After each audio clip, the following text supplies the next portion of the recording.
నేను చెప్పే ఈ 5 రాశుల వాళ్ళు ఈ 2026లో లక్ష్మి అనుగ్రహం పొంది కోట్లకి పడగలెత్తబోతున్నారు. ఎవరైతే వృషభ రాశిలో జన్మించారో, మిథున రాశిలో జన్మించారో, సింహ రాశిలో జన్మించారో, తులా రాశిలో జన్మించారో మరియు కుంభ రాశిలో జన్మించిన వాళ్ళు, ఈ 5 రాశుల వాళ్ళు కోట్లు కొల్లగొట్టబోతున్నారు. వీళ్ళు ఏ వ్యాపారం ప్రారంభించినా అనతి కాలంలోనే వీళ్ళకి మంచి డెవలప్మెంట్ ఉంటుంది. ఇప్పటి వరకు ఎవరైతే ఈ 5 రాశుల్లో జన్మించిన వాళ్ళు మెయిన్ గా హోటల్స్, రియల్ ఎస్టేట్, ఫుడ్ కు సంబంధించిన బిజినెస్ లో ఉంటే ఒక్కసారి మీ పేరులోని సంఖ్యాబలాన్ని సరిచేయండి.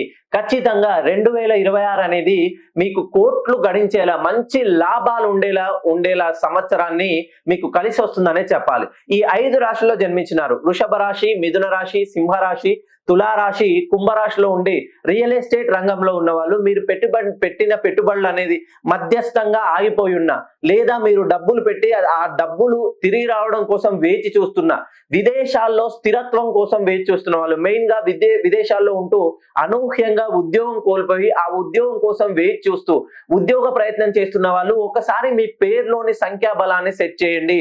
ఎందుకంటే ఉద్యోగంలో ఉన్నత స్థాయికి ఎదగాలన్నా, వ్యాపారంలో అత్యున్నత శిఖరాన్ని అధిరోహించాలన్నా మీ పేరు ఎప్పుడైనా 180 degrees ఎబోనే ఉండాలి. 180 degrees బిలో ఉన్నట్లయితే మీరు ఎంత సంపాదించినంత ఖర్చు అయిపోతుంది, ఏమీ మిగలదు. నేను చెప్పినటువంటి 5 రాశుల వాళ్ళు ఒకసారి మీ పేరులోని సంఖ్యాబలాన్ని సెట్ చేసుకోండి.